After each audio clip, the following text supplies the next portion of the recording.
నమస్తే, నేను లక్ష్మీ దుర్గా. వార్తల్లోకి వెళ్లే ముందుగా హెడ్లైన్స్. ఆర్మూర్ పట్టణంలో భవితా కేంద్రాన్ని సందర్శించిన జిల్లా కలెక్టర్ త్రిపాఠి. ప్రభుత్వ పాఠశాల విద్యార్థులు ఉన్నత శిఖరాలకు ఎదగాలి. వేల్పూర్ జిల్లా పరిషత్ ఉన్నత పాఠశాలలో ప్రేరణ కార్యక్రమంలో రిటైర్డ్ ఐఏఎస్ అధికారి చిరంజీవులు మరియు విద్యాశాఖ అధికారి అశోక్ సూచనలు. డొంకేశ్వర్ గ్రామ శివార్లో వ్యక్తి అనుమానాస్పద మృతి.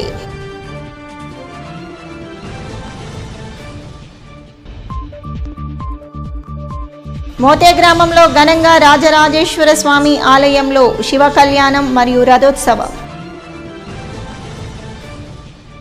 ఆర్మూర్ పట్టణంలో గల భవితా కేంద్రాన్ని జిల్లా కలెక్టర్ ఇలా త్రిపాఠి సందర్శించారు. ప్రత్యేక అవసరాలు గల పిల్లల కోసం ఉద్దేశించిన కేంద్రాలపై ప్రత్యేక దృష్టి సారించాలని అధికారులను ఆదేశించారు. చిన్నారులతో కలెక్టర్ ఆప్యాయంగా పలకరించి చాక్లెట్లు పంచిపెట్టారు. పిల్లల భద్రతకు ప్రాధాన్యత ఇవ్వాలని, ఎటువంటి ఇబ్బందులు తలెత్తకుండా జాగ్రత్తలు తీసుకోవాలని హితవు పలికారు. భవితా కేంద్రంలో అందుబాటులో ఉన్న సదుపాయాలు పరిశీలించి అధికారులకు పలు సూచనలు చేశారు. ఈ కార్యక్రమంలో సబ్ కలెక్టర్ అభిజ్ఞాన్ మాలవీయ, జిల్లా విద్యాశాఖ అధికారి అశోక్, మండల విద్యాశాఖ అధికారి రాజగంగారం, తహసీల్దార్ సత్యనారాయణ, ఇంజనీరింగ్ విభాగం అధికారులు రవి, ఉదయ్ కిరణ్ తదితరులు ఉన్నారు. తమ పాఠశాలపై వస్తున్న ఆరోపణలన్నీ అవాస్తవమని, తాము ఏ బ్యాంకుకు డబ్బులు చెల్లించేది లేదని, ఇప్పటికే బ్యాంకుపై కోర్టులో కేసు వేశామని స్కూల్ యాజమాన్యం సెయింట్ పాల్ బబ్లు తెలిపారు. ఆర్మూర్ మున్సిపల్ పరిధిలోని మామిడిపల్లిలో గల సెయింట్ పాల్ పాఠశాలలో ఆయన మీడియా సమావేశాన్ని నిర్వహించి మాట్లాడారు. ఈ సందర్భంగా బబ్లు మాట్లాడుతూ తాము 3.5 కోట్లు ఇవ్వాలని బ్యాంక్ అధికారులు పాఠశాలను సీజ్ చేయడానికి వచ్చిన విషయం అంతా అవాస్తవమని, కావాలనే తమపై దుష్ప్రచారం చేస్తున్నారని, తాము 2.5 కోట్ల వరకు ఈఎంఐలు చెల్లించామని, 50 లక్షలు మాత్రమే చెల్లించాల్సి ఉందని, దానిని కూడా కోర్టును ఆశ్రయించి ఇన్స్టాల్మెంట్లో చెల్లించడానికి సిద్ధంగా ఉన్న బ్యాంక్ అధికారులు అనవసరంగా రాద్ధాంతం చేస్తున్నారని అన్నారు. తల్లిదండ్రులంతా తమ వైపే ఉన్నారని, తల్లిదండ్రులు ఆందోళన చెందాల్సిన అవసరం లేదని తెలిపారు. ఈ కార్యక్రమంలో పాఠశాల యాజమాన్యం తదితరులు ఉన్నారు. ప్రతి ఒక్కరు ఎవరైతే ఎన్బిఎఫ్సి బ్యాంకులతో అని బాధపడుతున్నారో దయచేసి మా దగ్గరికి రండి, మనం కొట్లాడదాం. వాళ్ళు ఎట్లయితే ఫ్లోటింగ్ ఇంట్రెస్ట్ ఆర్బీఐకి సంబంధం లేకుండా, ఇప్పుడు నా దగ్గర ప్రాక్టీస్ చేస్తాను, నా దగ్గర క్లయింట్లు వాడు ఇల్లు మార్గేజ్ చేసిందంట, ఎవరు చనిపోయి వాడు ఒకటే ఇబ్బంది ఎవరైనా ఇబ్బంది పెడితే అడ్వకేట్ల నాకు ఫోన్ చేయండి, ఇది చేయండి, అది చాలా ఉన్నాయి సార్. అసలు మనం భయపడాల్సిన అవసరం లేదు. మా పేరెంట్స్ కి కూడా నేను తెలియజేస్తున్నా, ఎవ్వరికి ఎటువంటి ఇబ్బంది కాదు. వాళ్ళు ఎప్పుడైతే మాతోని ఒక కన్వర్సేషన్ స్టార్ట్ చేసి మేము మాట్లాడుకుంటే ఆ ఫైనాన్షియల్ దాంట్లో పోలీసు వాళ్ళకి ఎటువంటి ఇది లేదు. వాళ్ళు ఎన్ని ప్రలోభాలకు గురి చేసినా మీరు మాత్రం బెండ్ కాకండి, వాళ్ళకి కమిట్ కాకండి, నిజం వైపు నిలబడండి, సత్యం వైపు చూడండి. ఖచ్చితంగా మేము దీంట్లో పోరాటంలో గెలుస్తాము. ఇప్పుడు ఈ నెల ఒక ఎంప్లాయీ వస్తాడు, ఇంకో నెల ఇంకొక అతను వస్తాడు. అతనికి ఏం క్లారిటీ ఉండదు. మేము మళ్ళీ ఫస్ట్ నుంచి మేమే ఎక్స్ప్లెయిన్ చేసుకోవడం, మేమే బాధపడడం, మేమే ఎక్స్ప్లెయిన్ చేసుకోవడం. మరి కంపెనీ తరఫున మాకు ఏవైతే డౌట్స్ ఉన్నాయి, ఆ లోన్ పరంగా కానీ ఈఎంఐ పరంగా మాకున్న డౌట్స్ అన్ని వాళ్ళని అడిగితే వాళ్ళు ఆన్సర్ చేయకుండా ఉల్టా మమ్మల్ని క్వశ్చన్ చేస్తారు. ఎందుకంటే ఈ నెల ఒక అతను వస్తాడు, ఇంకొక నెల ఇంకొక అతను వస్తాడు, ఇంకొక నెల. ఎందుకంటే ప్రాపర్ గా ఒక స్టెబిలిటీ లేకుండా ఉంటారు వాళ్ళ ఎంప్లాయీస్ కూడా. మేము కోర్టుకి వెళ్ళినప్పటి నుంచి ఇంకా మమ్మల్ని ఈ రకంగా హరాజ్. మేము కోర్టుకు వెళ్ళడం వాళ్ళకి ఇష్టం లేదు. సో వాళ్ళు కోర్టులో వచ్చి జవాబు చెప్పట్లేదు, వాళ్ళు కోర్టులో అటెండ్ అవ్వట్లేదు. అమౌంట్ ఒకటి అయితే వాళ్ళు మొత్తం ప్రిన్సిపల్ అమౌంట్, ఇంట్రెస్ట్ అమౌంట్ రెండు కలిపి మాకు ఇంత ఇవ్వాలి అని చెప్పేసి ఇప్పుడు హరాస్ చేస్తున్నారు. మేము దానికి డిఆర్టీ కోర్టుకి వెళ్ళినాము. అక్కడ మాకు వచ్చిన ఏందని వాళ్ళని అదర్ సైడ్ వాళ్ళని పిలిపియండి అని. అది ఎప్పుడో next date some March. Instead of that వాళ్ళు ఇప్పుడే పిటిషన్ వేసుకొని ఒక అడ్వకేట్ కమిషన్ ని అపాయింట్ చేసుకొని త్రూ ఇల్లీగల్ ప్రొసీజర్ ఒక అడ్వకేట్ కమిషన్ వచ్చి ఏమేం చేయాలో తను చేయలేదు. ఎవరినో 4 పోలీసులు పట్టుకొని 4 అడ్వకేట్స్ ని పట్టుకొని ఎవరు లేరు, ఇన్ఛార్జ్ వాళ్ళు లేరు, వాళ్ళు ఎవరు లేని సమక్షంలో వాళ్ళు ఇక్కడ లాక్ చేద్దామని ట్రై చేస్తున్నారు. అది కూడా ప్రొసీజరే తప్పు. అసలు ప్రొసీజర్ తప్పు. వాళ్ళకి లీగల్ రైట్స్ లేవు, మాకు నోటీస్ ఇవ్వలేదు, ఏమి ఇవ్వకుండా వచ్చి జస్ట్ ఏదో చేసినామా పోయినామా అన్నట్టు చేసి మేము తన మీద కూడా యాక్షన్ తీసుకోవడానికి సిద్ధంగా ఉన్నాం. ఎక్కడికి కమిషనర్ ఎక్కడికైతే అక్కడికి వెళ్ళడానికి సిద్ధంగా ఉన్నాం.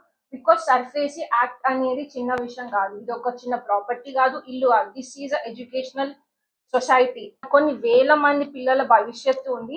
దట్టు ఇది మరి బాస్ అని అంటే గవర్నమెంట్ ఏం చేసింది, కొన్ని స్కూళ్ళకి రైట్ ఇచ్చింది. ఇప్పుడు ఎస్సీ పిల్లలని మీరు జాయిన్ చేసుకుంటే మేము 70% ఎంతనో గవర్నమెంట్ విల్ ప్రొవైడ్ దెమ్ వాళ్ళ ఎడ్యుకేషన్ కోసం అని ఇచ్చింది. అందులో మా నిజామాబాద్ లో అరౌండ్ ఓన్లీ 9 స్కూల్స్ ఉన్నాయి. వన్ ఆఫ్ ద స్కూల్ మాది. బాస్ అనే దాని కిందకి వస్తుంది. తనను గెలిపించిన ప్రతి ఒక్కరికి రుణపడి ఉంటానని, వార్డు అభివృద్ధి కోసం అహర్నిశలు కృషి చేస్తానని 29వ వార్డు కౌన్సిలర్ తిరుమల సుమన్ అన్నారు. ఆర్మూర్ పట్టణంలోని 29వ వార్డులో ఆమె ఇంటింటికి తిరుగుతూ తనను గెలిపించిన ఓటర్లకు ప్రత్యేక కృతజ్ఞతలు తెలిపారు. ఈ సందర్భంగా తిరుమల సుమన్ మాట్లాడుతూ నియోజకవర్గ ఇన్ఛార్జ్ వినయ్ కుమార్ రెడ్డి, టీపీసీసీ అధికార ప్రతినిధి ఏబీ చిన్న సహకారంతో 29వ వార్డులో సమస్యలన్నీ పరిష్కరించే విధంగా కృషి చేస్తానని, ఎటువంటి సమస్యలు ఉన్నా వార్డు ప్రజలు తన దృష్టికి తీసుకురావాలని అన్నారు. ఈ కార్యక్రమంలో కాంగ్రెస్ నాయకులు, కాలనీవాసులు తదితరులు ఉన్నారు. వేల్పూర్ మండలం మోతే గ్రామంలో జిల్లా పరిషత్ ఉన్నత పాఠశాల 9, 10వ తరగతుల విద్యార్థులకు ప్రేరణా స్ఫూర్తి కార్యక్రమానికి ముఖ్య అతిథులుగా రిటైర్డ్ ఐఏఎస్ అధికారి చిరంజీవులు, జిల్లా విద్యాశాఖ అధికారి అశోక్ కుమార్లు విచ్చేశారు. రిటైర్డ్ ఐఏఎస్ చిరంజీవులు, విద్యాశాఖ అధికారి అశోక్ కుమార్ని పాఠశాల ఉపాధ్యాయ బృందం, గ్రామ పంచాయతీ పాలకవర్గం, గ్రామ అభివృద్ధి కమిటీ సభ్యులు ఘనంగా సన్మానించారు. ఈ కార్యక్రమంలో చిరంజీవులు మాట్లాడుతూ విద్యార్థులు అబ్దుల్ కలాం చెప్పినట్టుగా కోరికలను, ఆశయాలను ఉన్నతంగా పెట్టుకొని వాటి కొరకు కృషి చేయాలని అన్నారు. చదువుకు పేదరికం అనేది అడ్డు కాదని, దానికి నిదర్శనం తానేనని వారు తెలిపారు.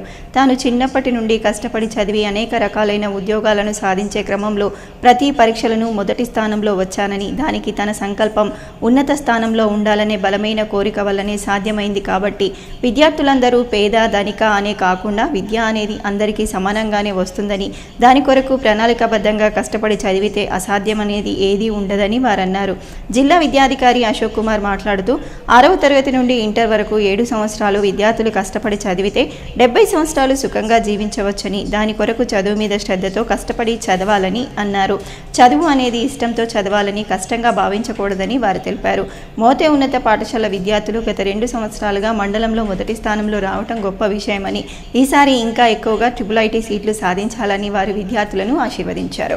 ఈ కార్యక్రమంలో పిఆర్టీయూ వేల్పూర్ ప్రధాన కార్యదర్శి సివి నరసింహారావు, వీడీసీ స్పీకర్లు త్యాగరాజన్న, కల్ల రాజేందర్, విద్యా కమిటీ మెంబర్లు దమ్మాయి రాజేందర్, రాచర్ల ప్రవీణ్, ఉపాధ్యాయులు మహేందర్, రత్నయ్య, సురేష్, వెంకట నరసయ్య, శ్రావణశ్రీ, కవిత, నవనీత, వీడీసీ సభ్యులు, విద్యార్థులు పాల్గొన్నారు. ఆ ఉద్యోగంలో కూడా కొత్త పద్ధతులు ఏది అవలంబించాలో, ఎట్లా చేస్తే ప్రజలకు మేలు జరుగుతుందనేటువంటి ఉద్దేశంతో కూడా నేను ఎక్కువ ఉద్యోగాల్లో పనిచేస్తాను. మీ అందరికీ తెలిసి ఇప్పుడు ఈ మన ఊర్లో పోతే మహిళా సంఘాలు బట్టలు కొంటుంటాయి, ఉన్నాయలేదు మన ఊళ్ళో అది స్టార్ట్ చేసినది నేను హరికావులో ఉన్నప్పుడు మొట్టమొదట మొక్కజొన్న కొనుగోలు ఉండేది. అప్పుడు మొక్కజొన్న మార్కెట్ రేట్ 540 ఎంఎస్పీ, ఇక్కడ వ్యాపారస్తులు 440 గొడవ ఉండేది. దాన్ని సాల్వ్ చేయాలని ఆ పద్ధతి తీసుకొచ్చింది. నేను అంత డీటెయిల్ మీకు చెప్పదలుచుకోవాలి. రెండో అంశం, ఇప్పుడు ఆరోగ్యశ్రీ మీ అందరికీ తెలుసు. ఆరోగ్యశ్రీ స్కీమ్ కింద హాస్పిటల్ ఆరోగ్యశ్రీ కంటే మొదలు ఆరోగ్య రక్షణ అనే స్కీమ్ నేను ఇంప్లిమెంట్ చేసినాక అప్పుడు ముఖ్యమంత్రి వైఎస్ గారు ఆ స్కీమ్ పేరు మార్చి ఆరోగ్యశ్రీ అని చెప్పారు. విద్యార్థులు క్రీడల్లో రాణించడం ద్వారా సమాజంలో గుర్తింపు పొందవచ్చని లయన్స్ క్లబ్ ఆఫ్ కమ్మర్పల్లి అధ్యక్షుడు గంగాధర్ అన్నారు. కమ్మర్పల్లి మండల కేంద్రంలోని లయన్స్ క్లబ్ కార్యాలయంలో జాతీయ, రాష్ట్ర స్థాయి క్రీడల్లో పాల్గొన్న 28 మంది విద్యార్థులకు నిర్వహించిన సత్కారం కార్యక్రమంలో ఆయన మాట్లాడారు. ఈ సందర్భంగా విద్యార్థులను శాలువాలతో ఘనంగా సత్కరించి మెమోంటోలను అందించారు. అనంతరం క్రీడాకారులను ఉద్దేశించి లుక్క గంగాధర్ మాట్లాడుతూ మండలంలో క్రీడాకారులను ప్రోత్సహించాలన్న సదుద్దేశంతో ఈ చిరు సత్కార కార్యక్రమాన్ని లయన్స్ క్లబ్ ఆధ్వర్యంలో ఏర్పాటు చేసినట్లు తెలిపారు. క్రీడలతోనే మానసిక స్థైర్యం, నాయకత్వ లక్షణాలు అలవడతాయని తెలియజేశారు. క్రీడలు మానసిక స్థితి మెరుగుపరచుకోవడమే కాకుండా శారీరక దారుఢ్యాన్ని, స్నేహ సంబంధాలను పెంపొందించుకోవడానికి ఉపయోగపడతాయని తెలియజేశారు. ఈ కార్యక్రమంలో విశిష్ట అతిథిగా పాల్గొన్న మండల విద్యాధికారి ఆంధ్రయ్య మాట్లాడుతూ విద్యార్థులు భవిష్యత్తులో ఉన్నత శిఖరాలను చేరుకోవడం ద్వారా మళ్లీ లయన్స్ క్లబ్ సత్కారాలను పొందే అవకాశాలను అందిపుచ్చుకోవచ్చునని అన్నారు. ఈ కార్యక్రమంలో లయన్స్ క్లబ్ కార్యదర్శి రేవతి, నలివెల గంగాధర్, కోశాధికారి తెడ్డు రమేష్, బద్దం రాజశేఖర్, చింత ప్రదీప్, సుంకరి విజయ్, గుండోజీ రవీందర్, సింగారి రాజేశ్వర్, ప్రధాన ఉపాధ్యాయులు సాయన్న, ఫిజికల్ డైరెక్టర్లు, పీఈటీలు తదితరులు పాల్గొన్నారు. Kammarpalli Lions Club of Kammarpalli ఆధ్వర్యంలో జాతీయ, రాష్ట్ర స్థాయిలో కమ్మర్పల్లి మండలంలోని విద్యార్థులు, క్రీడాకారులకు సన్మానం చేయడం జరిగింది. వీరికి ప్రోత్సహించే విధంగా మా లయన్స్ క్లబ్ ఎల్లప్పుడూ మునుముందు ఉంటుందని కోరుకుంటూ, వారి జీవితంలో ఇక ముందు కూడా ఎన్నో అవార్డులు జిల్లా, రాష్ట్ర ఏజ్ వైజ్ గా వారు 10 సంవత్సరాలు అండర్-19, అండర్-10 లో భాగంగా కూడా వాళ్ళు సెలెక్ట్ అయ్యి ఈ గ్రామానికి, మండలానికి ఉపాధ్యాయులకు పేరు తీసుకురావాల్సిందిగా కోరుకుంటూ వారిని అభినందించడం జరిగింది. ఈ క్లబ్ కు మా ఎప్పుడు తోడ్పాటు ఉంటామని కోరుకుంటూ వేల్పూర్ మండలంలోని మోతే గ్రామంలో గల రాజరాజేశ్వర స్వామి ఆలయంలో ఘనంగా శివరాత్రి ఉత్సవాలు శివ కళ్యాణం రథోత్సవాన్ని నిర్వహించారు. ఈ సందర్భంగా గ్రామాభివృద్ధి కమిటీ సభ్యులు, ఆలయ కమిటీ సభ్యులు, గ్రామ ప్రజాప్రతినిధులు మాట్లాడుతూ ప్రతి శివరాత్రి 3 రోజుల తర్వాత తమ గ్రామంలోని రాజరాజేశ్వర స్వామి ఆలయంలో మహాశివ కళ్యాణం అన్నదాన కార్యక్రమం నిర్వహించడం ఆనవాయితీగా వస్తుందని చెప్పారు. అలాగే రాజరాజేశ్వర కళ్యాణం రథోత్సవంలో సుదూర ప్రాంతాల నుంచి వేల మంది భక్తులు హాజరై స్వామివారిని దర్శించుకొని మొక్కులు చెల్లించుకోవటం, నైవేద్యాలు సమర్పించడం ఆనవాయితీగా వస్తుందని అన్నారు. అలాగే ఆలయ అభివృద్ధి కోసం గ్రామస్తులు, పరిసర గ్రామ ప్రజలు తమకు అన్ని విధాలుగా సహకరించాలని చెప్పారు. ఈ కార్యక్రమంలో గ్రామాభివృద్ధి కమిటీ సభ్యులు, గ్రామస్తులు, యువకులు పాల్గొన్నారు. శివరాత్రి అయిన తర్వాత 3 రోజులకు మా మోతెల రాజరాజేశ్వర స్వామి టెంపుల్ పైన మేము జాతర చేస్తాము. 3 రోజులు గ్యాప్ ఎందుకు ఇస్తారంటే అప్పట్లో మా తాతల జమాన్లో మా తాతలు కానీ ముసలు కానీ ఇక్కడ నుంచి మా మోతే నుంచి మన అక్షంతాలు తీసుకొని కాలినడకన అక్కడికి పోతున్నాం. వెమ్లవాడకు పోయి అక్కడ నుంచి వేసి అక్కడ ఆ శివరాత్రి ఇక్కడ పైపి అక్కడ నుంచి మళ్ళీ వచ్చి ఇక్కడ మా దేవుడికి అక్షంతలు వేసుకొని ఇక్కడ పూజ చేసి జాతర చేసి సాయంత్రం 4 గంటలకు మేము రథోత్సవం జరుపుకోవడం ఇక్కడ మాకు ఆనవాయితీగా జరుగుతుంది. ప్రతిసారి ఏంటంటే శివరాత్రి అయినా 3 రోజులకు మేము జరుపుకుంటాం. 50 గ్రామాలు వస్తాయి. తండాలుగా ఇక్కడ చుట్టుపక్కల తండాలు కానీ మోర్తాడ్ మండలు, ఇటు కమ్మర్పల్లి మండలు, ఇటు శ్రీకొండ నుంచి ప్రతి గ్రామాల నుంచి చాలామంది వస్తారు. ఇక్కడ ప్రతి సోమవారం ఈ గుట్ట మీద సత్రం జరుగుతుంది. అలాగే శివరాత్రి తర్వాత 3 రోజుల తర్వాత మా మోతే గ్రామంలో రథోత్సవం సాయంత్రం 5 గంటలకు జరుపుకుంటాము. జరుపుకున్న తర్వాత తెల్లారి మా దేవతలని మళ్ళీ ఊళ్ళోకి తీసుకుపోతాము. ప్రతి ఒక్క షెడ్ కట్టించారు, ప్రతి ఒక్కటి కెంపులు కట్టించారు. మహారాష్ట్ర నుంచి వచ్చి వాళ్ళు సంవత్సరానికి 2 సార్లు వచ్చి అన్నదాన కార్యక్రమం ఒక 20 లక్షలతోని అన్నదానం చేసిపోతారు మోతెల. మేము కూడా ప్రతి సోమవారము ఈ రాయచూరు గుడి దగ్గర ప్రతి సోమవారం ఎండగొట్టిన వర్షం పడ్డ అన్నదాన కార్యక్రమం ఉంటుంది. బాల్కొండ మండలంలోని కిసాన్ నగర్ గ్రామంలోని వడ్డెర కాలనీలో 5వ వార్డులో 3,50,000 రూపాయల వ్యయంతో సీసీ డ్రైనేజీ మరియు కల్వర్ట్ల నిర్మాణం కోసం భూమి పూజ చేశారు. ఈ కార్యక్రమానికి సర్పంచ్ రామరాజు గౌడ్, ఏఈ షరీఫ్, ఈఓ రేణుకాదేవి, ఉప సర్పంచ్ స్వామి, వార్డు మెంబర్ లక్ష్మణ్, మోతీరాం, ప్రసాద్, గ్రామ కమిటీ అధ్యక్షుడు హనుమంత్, వడ్డెర సంఘం అధ్యక్షులు పోషెట్టి, సంఘం సభ్యులు మరియు యాదగిరి కాంట్రాక్టర్ వెంకటేష్ తదితరులు పాల్గొన్నారు. మోత్తాడ్ మండలం వడ్యాడ్ గ్రామంలోని శ్రీ శ్రీ శ్రీ పార్వతీ రాజరాజేశ్వర స్వామి వారికి పల్లకీ సేవ నాగవెల్లి అంగరంగ వైభవంగా జరిగిందని పురోహితులు రాజా గౌతమ్ శర్మ తెలిపారు. ఈ సందర్భంగా ఆయన మాట్లాడుతూ శ్రీ శ్రీ శ్రీ పార్వతీ రాజరాజేశ్వర స్వామివారి 41వ వార్షిక బ్రహ్మోత్సవాలలో భాగంగా గ్రామంలోని ప్రధాన వీధుల గుండా స్వామివారి ఉత్సవమూర్తులను ఊరేగించామని అన్నారు. మహిళలు మంగళహారతులతో స్వామివారికి అడుగడుగునా నీరాజనాలు పలికారు. అలాగే నాగవెల్లి నిర్వహించినట్లు వివరించారు. ఈ వేడుకలలో గ్రామాభివృద్ధి కమిటీ సభ్యులు, గ్రామ ప్రజలు, భక్తులు పాల్గొన్నారు.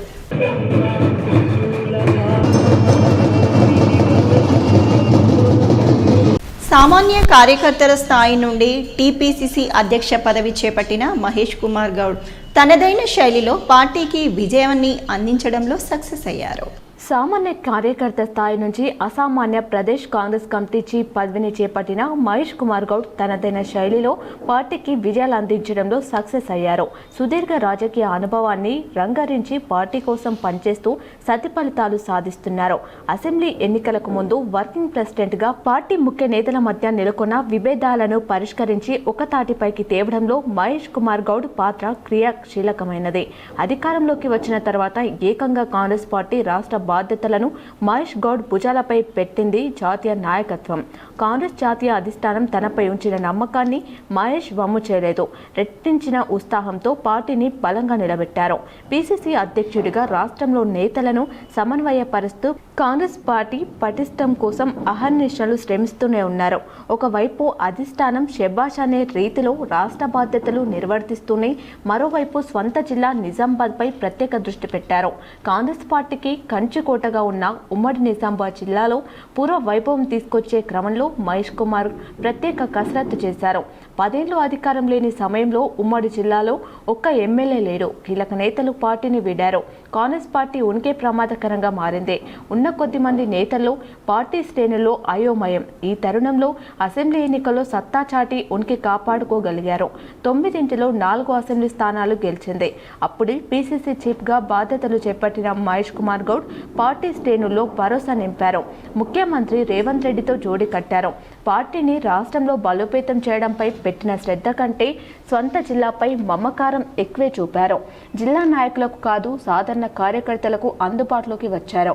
సామాన్య కార్యకర్త ఫోన్ చేసినా అందుబాటులోకి రావడం, ఎక్కడ సమస్య వచ్చినా వెంటనే పరిష్కారం చూపడంలో మహేష్ కుమార్ ప్రత్యేక దృష్టి పెట్టారు. అందుకే కార్యకర్తలకు దగ్గరయ్యారు. పార్టీ బలోపేతమైంది. కాంగ్రెస్ పార్టీకి పూర్వ వైభవం వచ్చింది. ఇందులో పిసిసి అధ్యక్షుడిగా మహేష్ కుమార్ గౌడ్ చూపిన చొరవ పట్ల కార్యకర్తలు కొనియాడుతున్నారు. ఎంత బిజీగా ఉన్నప్పటికీ సమయం కల్పించుకొని వారానికి ఒక్కసారైనా జిల్లాకు రావడం, కష్టాల్లో సుఖాల్లో పాల్పంచుకోవడం, జిల్లా అభివృద్ధిపై సమీక్షించడం నిరంతర ప్రక్రియగా పెట్టుకున్నారు.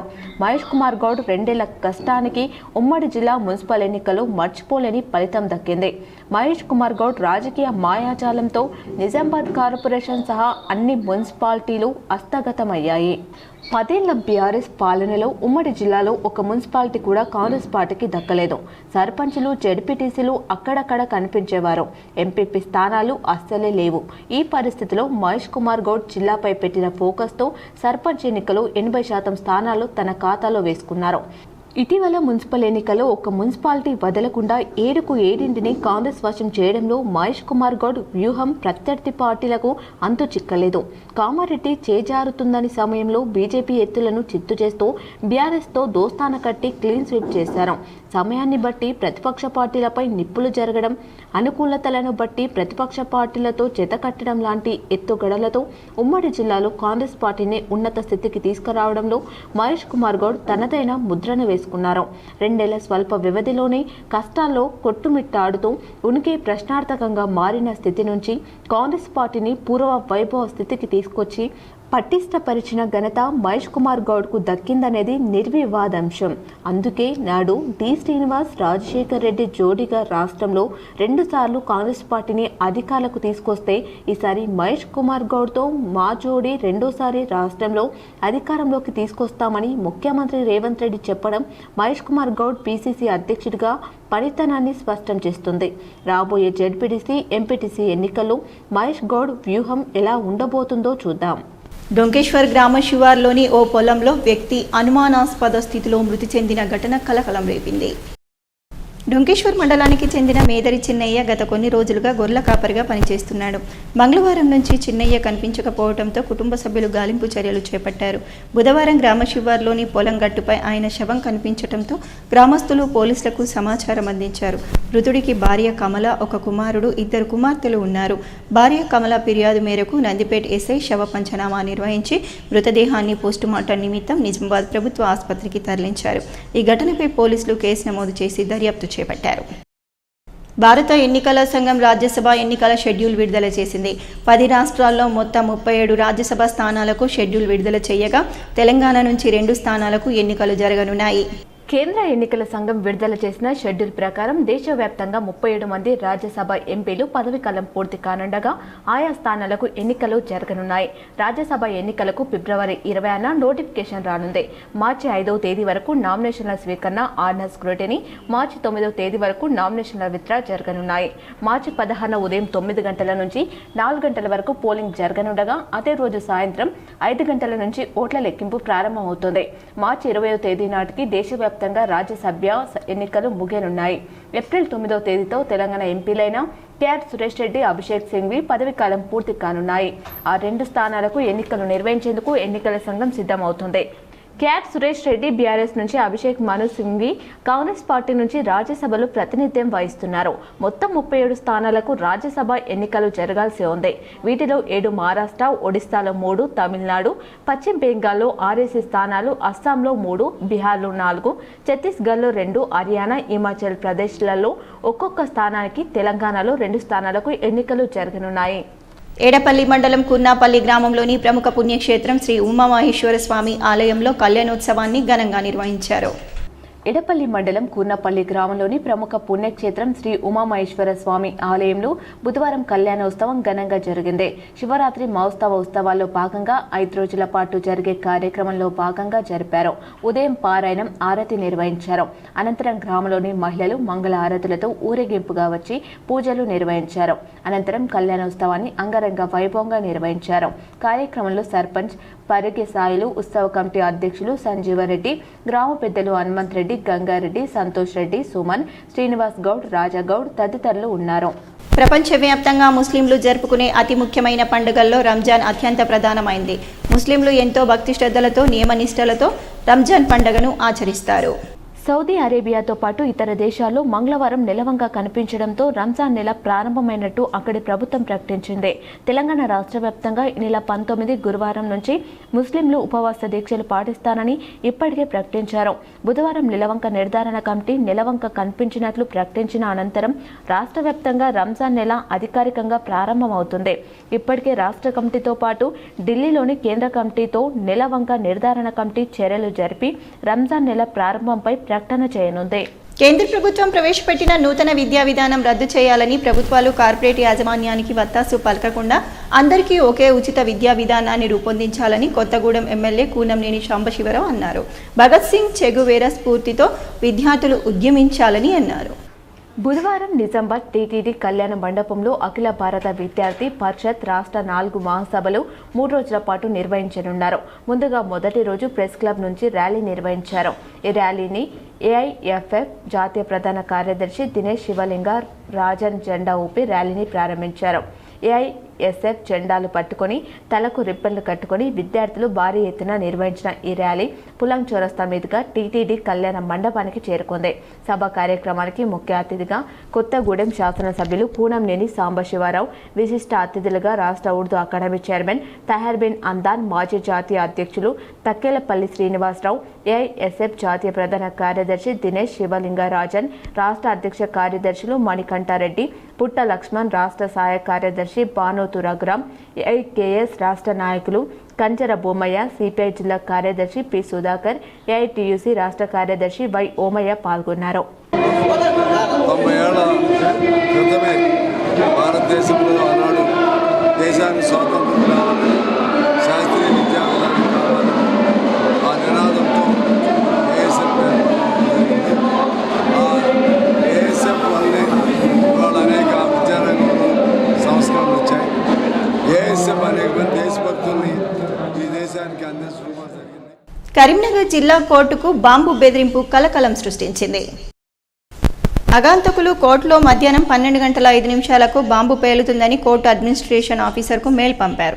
వెంటనే ఈఓ పోలీసులకు సమాచారం ఇవ్వడంతో పోలీసులు అలర్ట్ అయ్యారు. కోర్టు సిబ్బంది, న్యాయమూర్తులు, న్యాయవాదులు వివిధ కేసులపై కోర్టుకు హాజరైన వారంతా భయంతో బయటకు వచ్చారు. బాంబు స్క్వాడ్, డాగ్ స్క్వాడ్తో పోలీసులు క్షుణ్ణంగా తనిఖీలు చేశారు. ఎలాంటి పేలుడు పదార్థాలు లభించకపోవడంతో అంతా ఊపిరి పీల్చుకున్నారు. అగాంతకులు కోర్టులో అలజడి సృష్టించేందుకు బెదిరింపు మెయిల్ చేశారని భావిస్తున్నారు.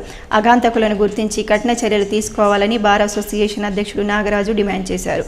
ప్రశాంతంగా ఉన్న కోర్టులో అలజడి సృష్టించడానికి ఫేక్ బాంబు బెదిరింపుకు పాల్పడిన వారిపై కఠిన చర్యలు తీసుకోవాలని డిమాండ్ చేశారు.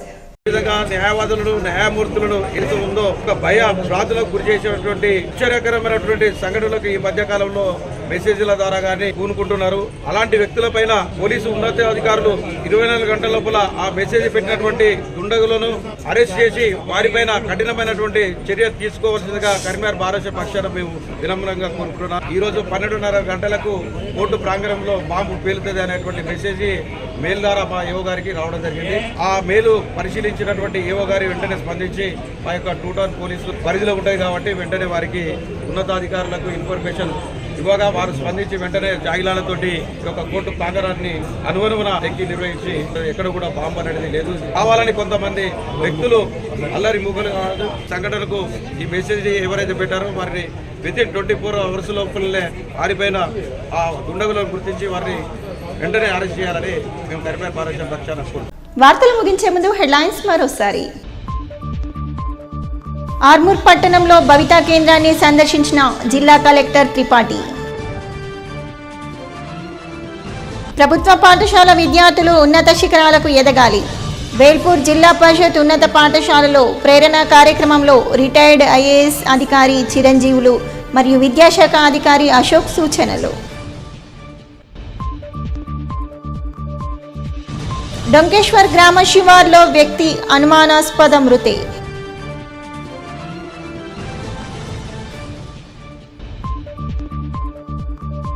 మోతే గ్రామంలో ఘనంగా రాజరాజేశ్వర స్వామి ఆలయంలో శివ కళ్యాణం మరియు రథోత్సవం. ఇవి బులెటిన్లోని విశేషాలు. తిరిగి వచ్చే బులెటిన్లో మళ్ళీ కలుద్దాం. అంతవరకు సెలవు. నమస్కారం.